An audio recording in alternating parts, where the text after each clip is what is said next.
don't have to adjust the tripod as much for you, do you? Yeah, exactly. Yeah.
Hello, Your Worship.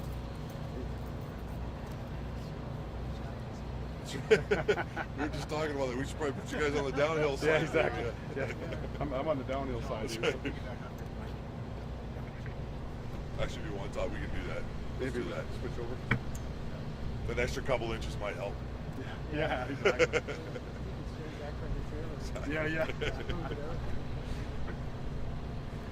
Well, they're pretty used to adjusting the tripods for me at this point. Just a bit, eh? That's right.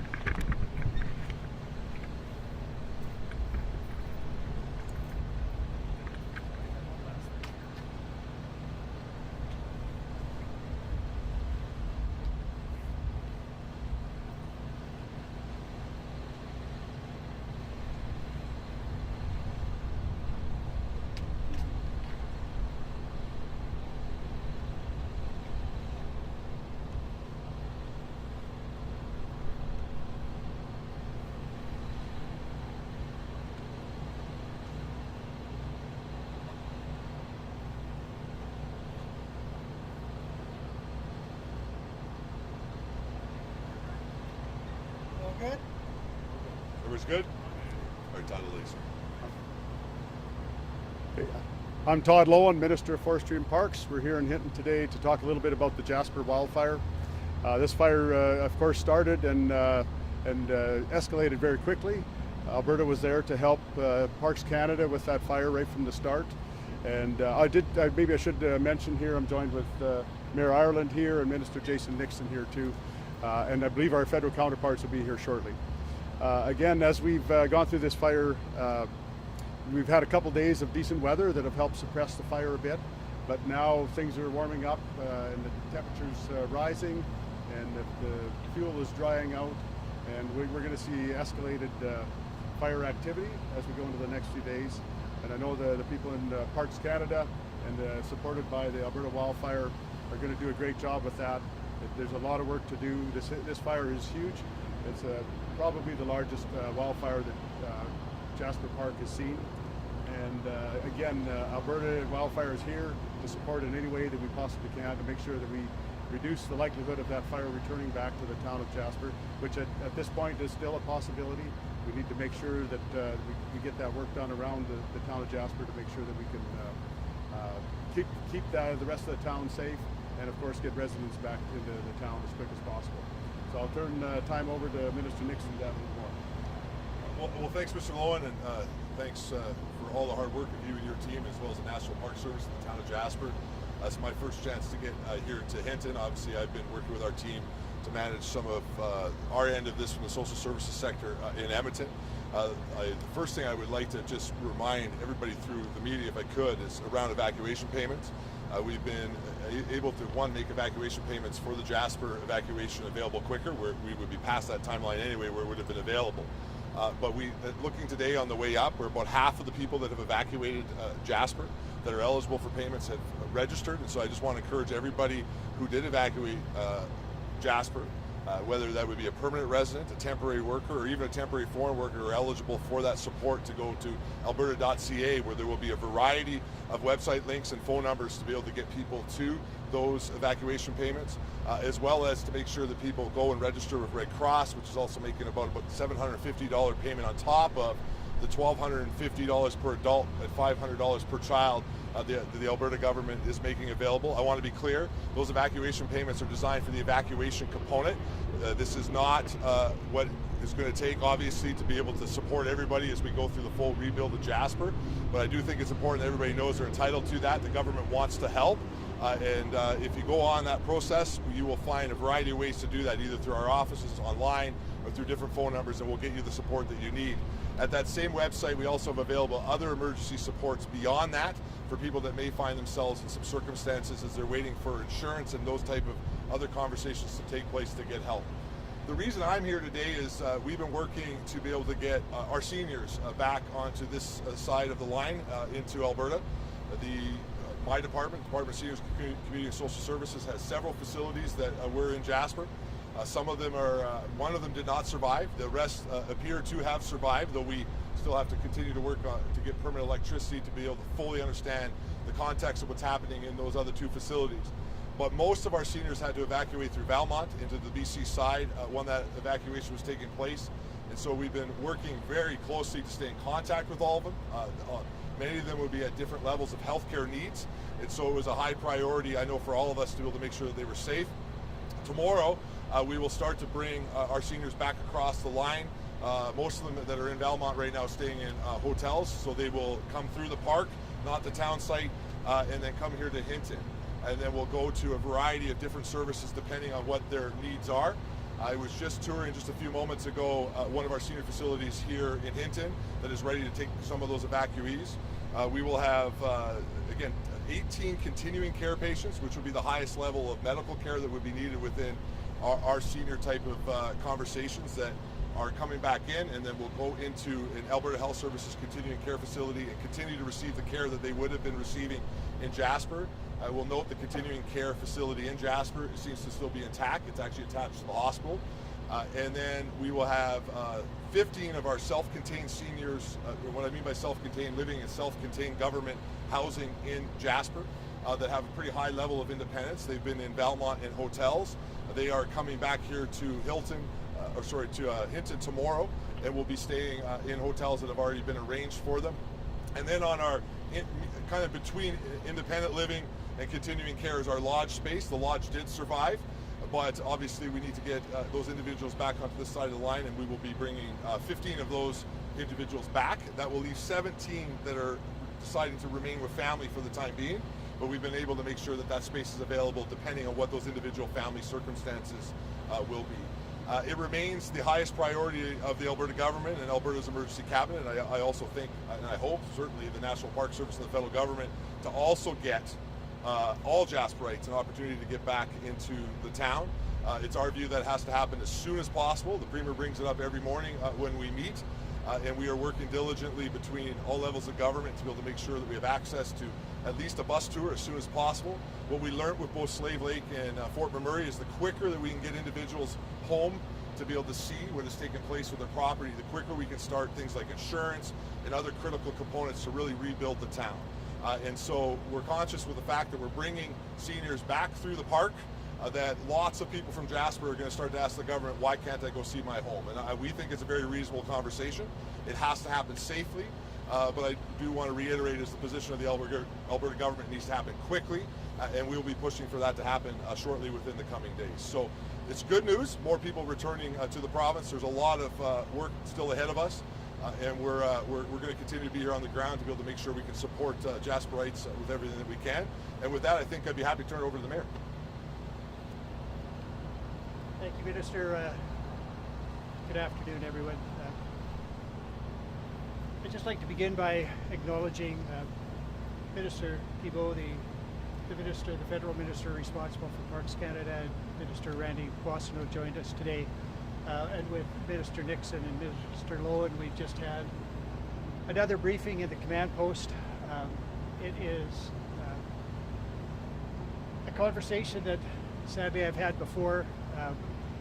These ministers are hearing it for the first time, and it is as jarring as ever to be confronted with the reality. And I regret that not all of our residents are privy to the same information. It's just a consequence of the reality of the situation, but be assured that all of us understand the impacts, and having seen the maps and visualized and heard from those on the ground what actually happened, it better equips all of us to confront the continuing efforts to suppress the fire, to get our citizens back into their community and to start to rebuild. I appreciate that for so many of our residents, they want to get back and see their homes. I have had that opportunity, as you know. It is jarring, but it is also part of the healing journey that we will all have to go through. And so we are working on that, recognizing that there is still fire on the landscape. We can only let people return when it is safe for them, when it is safe for the people still on the ground responding to the wildfire that continues on the landscape. And we acknowledge that weather like this, increasing temperatures, decreasing humidity, and a forecast of increasing winds are all prescriptions for fanning the flames, and it will happen. So we're cautious, but we recognize the need, and we're working to that. I thank Minister Nixon for the good news about our seniors who will soon be back in the province. I know they're desperate to get back at least closer to home. And as I say, others are looking for an opportunity to get back to Jasper, to at least see their homes, particularly those who have lost them, and to see for themselves what that looks like, and to begin that difficult process of coming to terms with the loss. And I am happy to announce today that that has been now confirmed. I cannot give a timeline again for re-entry for that limited purpose for residents to see their homes, but I can confirm that our hardworking crew in unified command, that is the municipality of Jasper, working hand in glove with Parks Canada, have developed plans that will allow our citizens to return to the community in a supervised fashion to see their homes. I thank the province of Alberta Emergency Management will provide the logistics for those visits. So again, all jurisdictions working together are going to ensure that we can allow this to happen when conditions permit it to happen safely. And so I thank the Minister on behalf of Parks Canada for his efforts on that behalf. I thank the province, Minister Nixon, Mr. Loewen for their efforts, and of course I thank our own municipal crew as part of Unified Command for their deep understanding of just what our community continues to go through as this incident continues. With that, ending on that, what I hope is a little bit of helpful news, I invite Minister Guilbeault and Minister Boissonnault to the microphone. Thank you very much, Mr. Mayor, Minister Loewen, Minister Nixon, my dear friend and colleague Randy. It's a very humbling experience to be here and to witness firsthand the level of collaboration between the officials from the City of Jasper, officials from Government of Alberta, as well as federal government, whether it's the Canadian Armed Forces and obviously Parks Canada. As Minister responsible for parks, it gives me incredible pride to see all of the hardworking people and all of the work that has been done. I've had the chance to speak to many over the course of the last week and some days, video conferencing on the phone, but it's the first time for me to meet some of them face to face. And on behalf of all the federal family, on behalf of Canadians from coast to coast to coast, I want to say thank you, especially to Parks Canada staff, but obviously to everyone who's helped save the city of Jasper. The city of Jasper is arguably one of the best prepared town in the country to face the type of wildfire we've seen. The city officials, working with parks, working with Alberta officials, have been putting in place measures to try and limit the potential impact of forest fires for decades. It's what we've been doing in Jasper since the late 90s that have led to what is now a national program called Fire Smart, which we're replicating all across the country. Removing dead trees, thinning, doing landscaping, replacing conifers with deciduous trees to try and minimize the impacts of a potential forest fire on a town like Jasper. And the fact that all of these things were done have helped to save large parts of the city. Have we not done that, there would be no more Jasper today. This jewel that we have as part of the National Parks network would be simply gone. And for that, on behalf of the federal government, I want to say thank you to all of the hardworking people who've made that happen, certainly in the last week and a half, but also over all these years. I came from Edmonton this morning with the mayor. We're working together to see how the city and parks, as well as with the Alberta government, we can work as seamlessly as possible in terms of the recovery. I've spoken with insurance industry officials to make sure that we on the federal side do everything we can to accelerate the process so that people can get their claims processed as rapidly as possible. I want to reiterate that all leases that are in place right now will remain. There will be no changes to that as far as Parks Canada is concerned. We will be there to help the Jasperites, people of Jasper, rebuild as rapidly as possible. Unfortunately, our main priority right now remains the fact that although fires are no longer present in the town, there's still fires around the town. And that's the number one priority, making sure that we get those fires under control, continue to protect all the infrastructures, especially the critical infrastructures in the city of Jasper. And then, as the mayor said, as well as ministers from Alberta, work on a scheduled re-entry for people to go back as rapidly as possible. So thank you very much, and I'll pass it over to my friend Randy.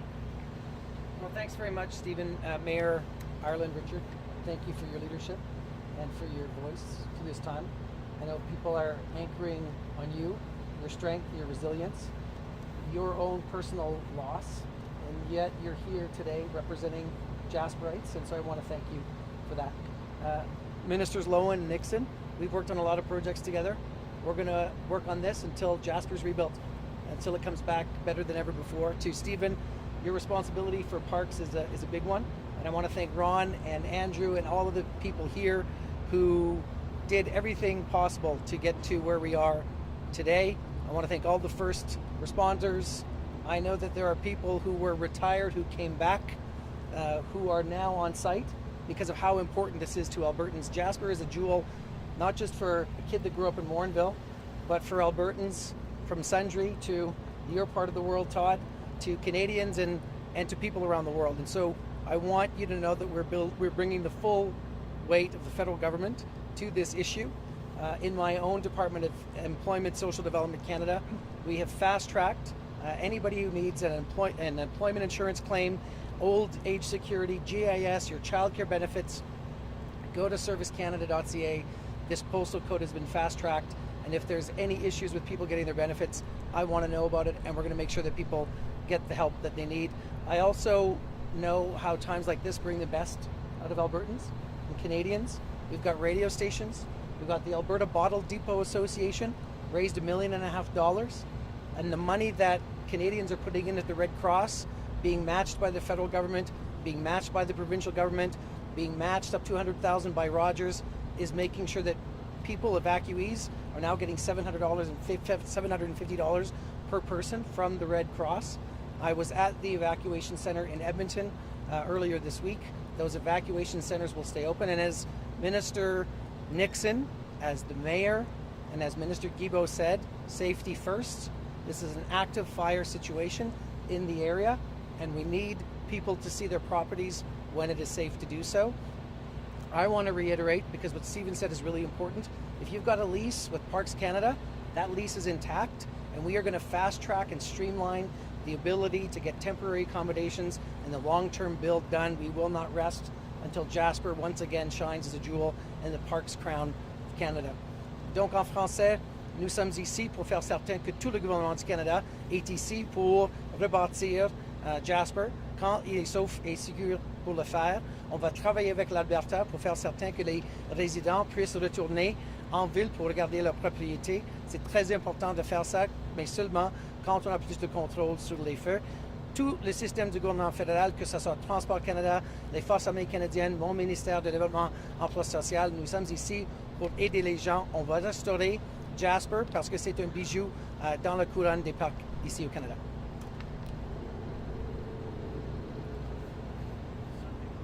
Oliver's going to manage it from there, so come on up, Oliver, come on up. Now take questions. One question, one follow-up. We don't have a microphone. So Just let us know who you're with and your name. Jeremy Thompson with the CBC Edmonton. Just a quick question about the highway reopening here. I'm not sure who's best to maybe talk with, maybe mayor, I'm not sure. Just why was it so important to get this highway reopened and with these sort of guidelines to time, things like that? Maybe do a quick introduction if you You bet, I'm going to. Yep. So Dean McDonald, I'm the one of the unified commanders, instant commander for Wildfire piece with Parks Canada. So the reason we have the current timelines we have is it's now a period of time where the fire behavior is reduced enough that we can safely move traffic through. Again, that may switch as things get hotter and drier. You're standing in this parking lot, you can see how warm it is right now. The reason we have the times right now, we don't want anybody on the road overnight. We can't secure safety. The reason we have those 2-hour blocks, those 3-hour blocks, is so we can move our personnel in and out. As we know, with all the semi-traffic we have right now backed up, it could be wall to wall, all the way down. So we had to secure a space for safe travel for our crews to get in to where they're going and then send the traffic through again. Same thing at night, ability to get our folks back off, because we got hundreds of personnel in vehicles that need to get back to their food. I guess maybe again for anyone, I suppose, is just how important of a route is this? How much of a backup has there been? What have truckers been doing until now? Are they just waiting? Are they doing a multi-hour detour? What's the urgency of getting the traffic back? I'm not the transportation minister, but if Minister Dreesen, our Alberta's transportation minister, was here, I know that he would tell you it is a very important route.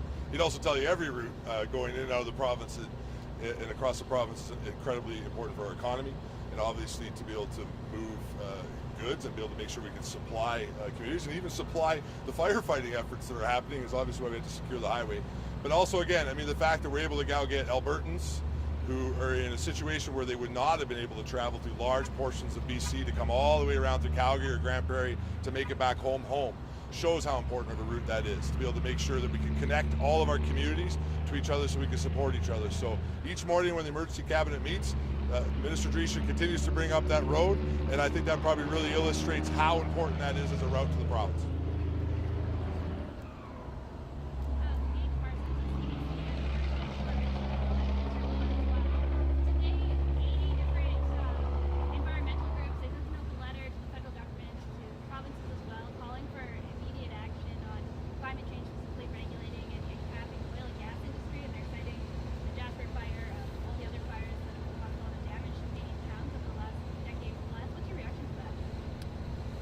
Well, I mean, clearly we are seeing an increase in the number and severity of forest fires in Canada and across the world, as well as other natural catastrophes, which is why our government has presented the most comprehensive plan to fight climate change in the history of Canada. More than 100 measures, close to $200 billion of investment, a number of new regulatory initiatives, and in fact, the last time our emissions, greenhouse gas pollution level was so low in Canada was when O.J. Simpson was on trial. and the thing you're holding in your hand was invented but not commercialized yet. So our plan is working, our emissions are coming down, but we have to do that in a way that helps communities, helps workers, and supports the economy. That's exactly what we're doing. Given what happened, is there anything more urgent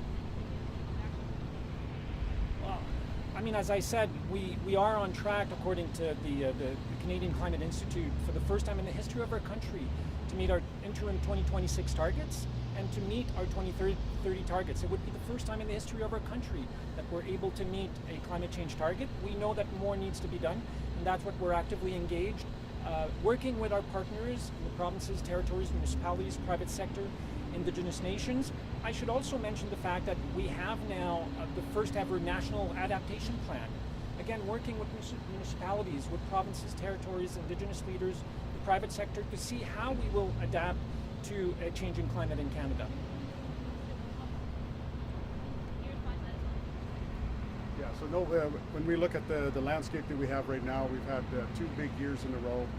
We look at the last year, 2.2 million hectares of land burned in Alberta.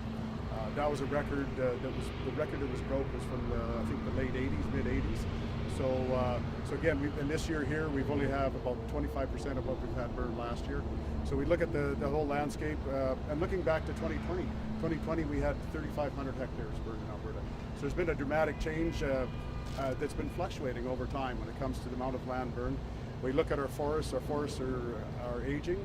We've been fighting forest fires in Alberta for over 90 years now, and that's created a forest that's aged and is ready to burn. If we look at the history of Alberta, it's the landscape that we have is created by wildfire over thousands of years. Our First Nations done burns to create habitat, and that hasn't been done for so many decades. That we've got a landscape now that is ready to burn, and we need to be able to manage that and do what we can to make sure that we handle that moving into the future, so that we can protect our communities in Alberta.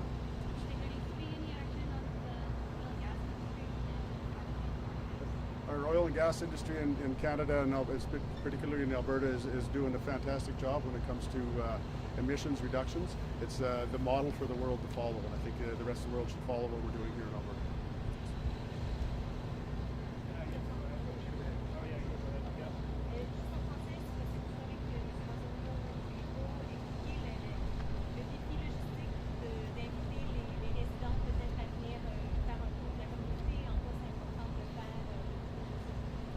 D'abord, je présente toutes mes excuses. Je n'ai parlé qu'en anglais au début, j'étais un peu émotif.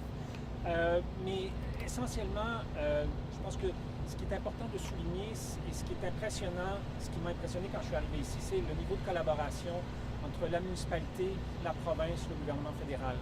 Que ce soit les pompiers du gouvernement de l'Alberta, les forces armées canadiennes, Parc Canada, les gens de la municipalité de Jasper. Il y a vraiment un travail incroyable qui est fait, et c'est ce travail-là qui a permis en grande partie de sauver une très bonne partie de la ville de Jasper. Notre priorité demeure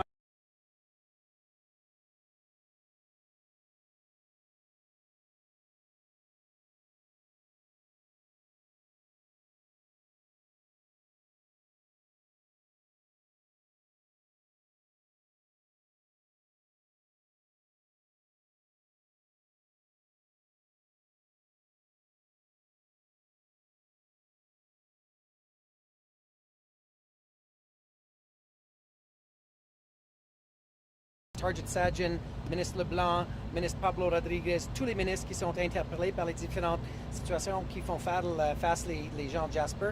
Et moi, mon rôle comme ministre de l'Alberta, ça va être de travailler en étroite collaboration avec ministre Nixon, avec ministre Loewen, avec le premier ministre, avec tous les ministres qui sont responsables pour aider les gens sur le terrain, et aussi avec le personnel du Parc Canada en tant que ministre de l'Alberta. C'est ça une priorité pour moi. Moi, je veux qu'on rebâtit Jasper mieux que ça ne l'était, et qu'on le fait au moment que c'est sécuritaire de le faire. Et je suis entièrement d'accord avec les ministres provinciaux que plus tôt, c'est mieux, mais seulement quand c'est sécuritaire de le faire, parce que, comme le maire a dit, ça va être très important de faire le deuil de son propriété, sa maison, de le voir en chair et en os, qu'est-ce qui s'est passé.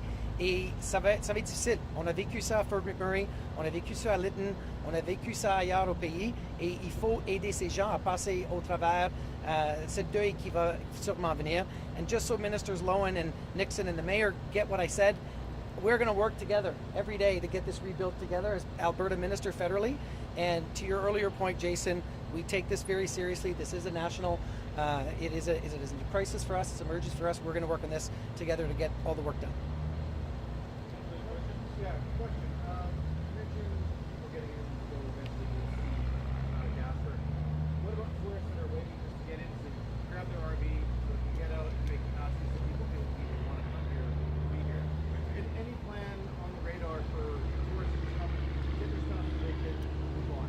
So, as a former tourist minister, let me say to any of the businesses and business owners in Jasper and the parks, we feel your pain, we understand your preoccupation, we know that this is a challenge for you and for this season, and we're going to work with the province, we're going to work with parks to get you on your feet as soon as possible. But with fires burning in the region, we cannot talk right now about restoring tourism and getting businesses restarted in the immediate term. When it comes to individuals coming in to get their properties, if they've come from a different part of the country or a different country with their RVs, we will work through that when it's safe to do so.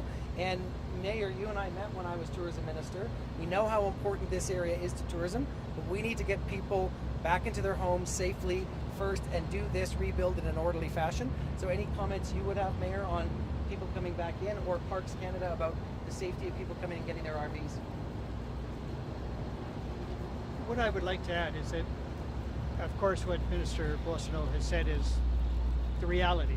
That is, until it's safe, visitors who left property in campgrounds or elsewhere in the national park, they're anxious to get it, but they can't get in. But the fact that no plan has been announced does not mean that the people in the Incident Command Center have not worked on this problem extensively.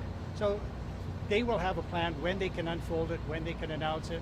It's going to depend on the weather, but certainly people are well aware of the needs of our visitors. And we are a community that, in normal times, welcomes up to 2.5 million visitors annually from across Canada and around the world. We understand their needs. We know how to serve them when we're able, but we're not able to serve them in that capacity with fire on the landscape. Doesn't mean we're not working on plans. In fact, I can tell you that those plans are being worked on in the Incident Command Center, along with re-entry for our citizens and the tours for residents that I was just able to announce today. But again, recognizing that the implementation of those plans will be weather and fire dependent. Sure. So I'll answer for the wildfire operations piece. We are looking at plans, no timelines yet, but some of the operational pieces we can look at is task teams being able to go into these campgrounds, find ways to move RVs to essential locations, find ways to pack up camp gear, take inventory, and move things to a central location for pickup. Again, this is a very complex situation. Lots of active fire on the landscape out there. So there is plans being looked at, what can be done to try and find the best way to facilitate people being reunited with their belongings.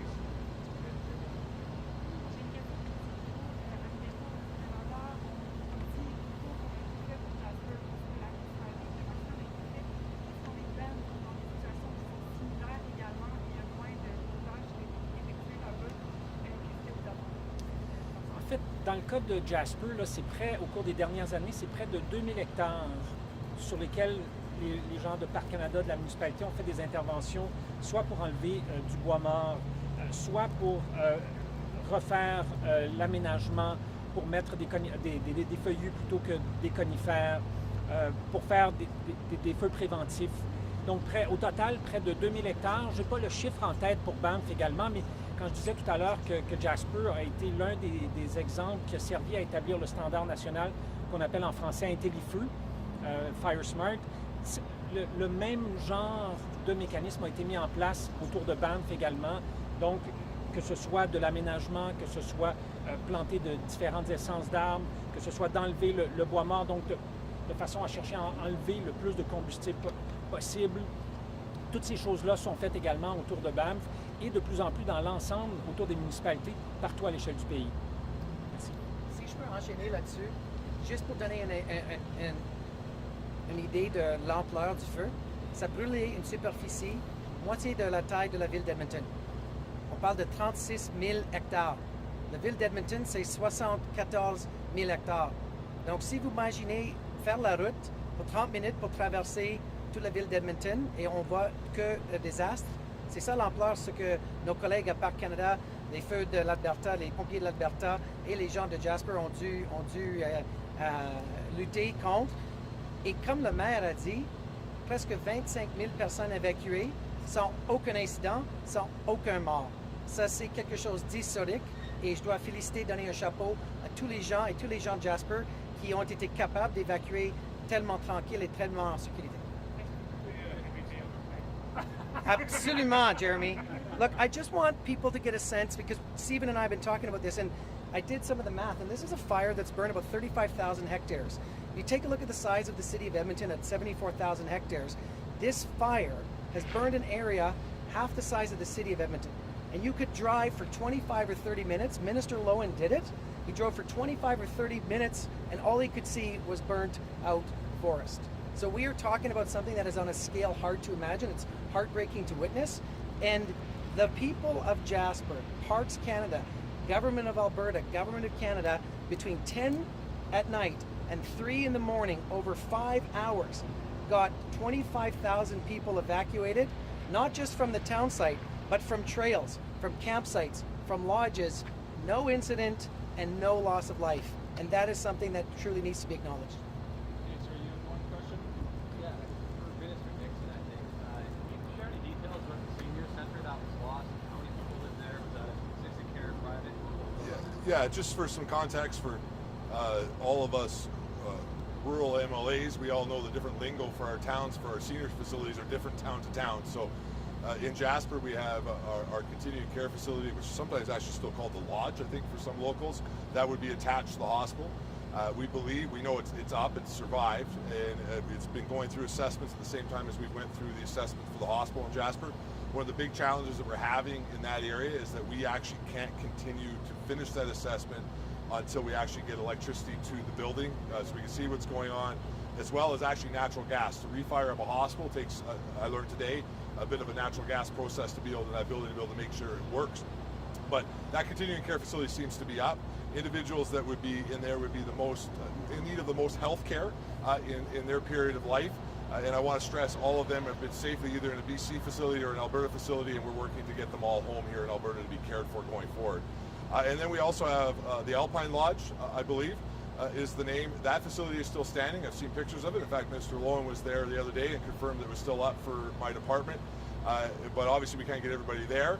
And we'll have a look inside a little better once we can with lights on to understand potential smoke damage. But we do think we can get people home to that facility pretty quickly once we're able to re-enter the town. And then we lost the Alberta government's lodge that is run by Evergreen Foundation here, which is the housing management authority in this neck of the woods. And that's self-contained seniors housing.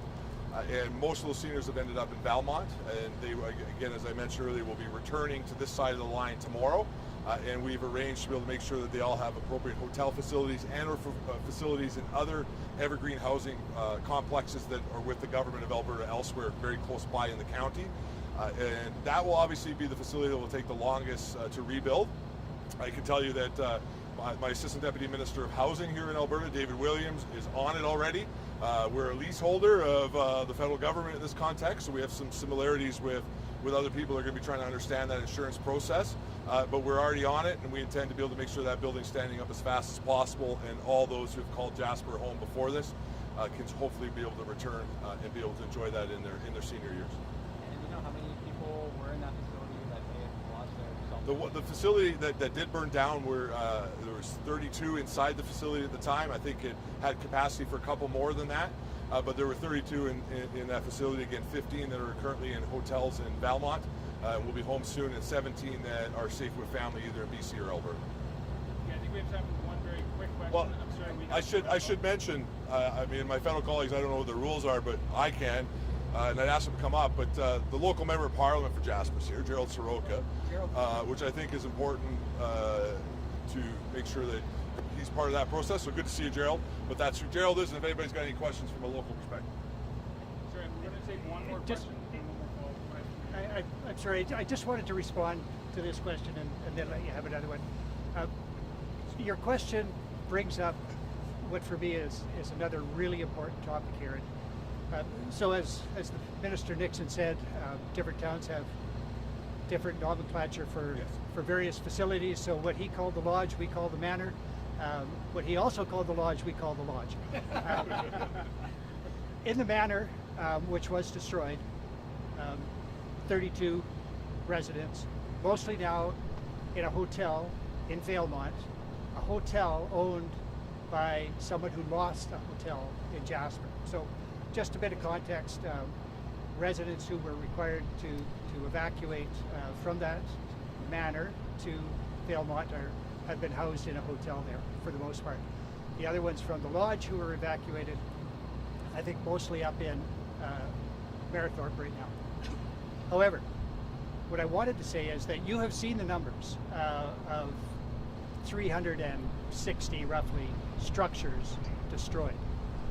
I urge you not to equate 360 structures with the number of residents who have been impacted. The manor is one structure. It represents those 32 family units. Similarly, we lost apartment buildings of various sizes. Some were 12-unit apartments, some were 36, some were 30. So yes, we recognize in the information that has gone out that roughly 30% of the structures have been destroyed. That does not necessarily equate with the impact that this has had on our residential population. We're still working to develop those numbers. Unlikely that many units accommodated a single person. That's just not the style of living in Jasper. And it is known that many of those structures included multiple units with multiple people in each of them. So again, I thank you for the question because it gave me an opportunity to address the real human impact of this is not just the structures, and the structures are not representative of the number of people that have been directly impacted by loss of properties. I'm actually just going to add something. The mayor is 100% correct, obviously, about his community and the uniqueness of the housing conditions that would take place there, which is very relevant to the rebuild. And I just want to ensure Jasperites and Albertans and Canadians that this is top of mind, even while the hardworking men and women that you see here at the command center and all across the park are fighting to be able to contain the fire and deal with the immediate emergency situation. The rebuild task force are already meeting right now in Edmonton. I got briefed on some of the housing issues yesterday. I feel very confident that they're live to it and they recognize the uniqueness of Jasper. And I think, I can tell you, certainly as a housing minister in the province of Alberta, we've been very, very clear to the department that they're to bring everything that we've ever learned about housing, particularly in the last couple of years as we've worked on the housing crisis across the country, to bear on this project and to be able to make sure that not only are we rebuilding Jasper for those who call it home permanently, but also to recognize the uniqueness for the temporary workforces that have to take place in Jasper, and the reality of that, the fact that we're building a national park that is just a little different than building any other town. So I just want to make sure Albertans know that work is taking place right now, even if it doesn't feel like it is because everybody can't get in at the moment. That work is taking place, and I'm very comfortable. I think Mr. Loewen would agree with me that we will be ahead of what we need to be once we are finally able to get everybody back in the town and rebuild.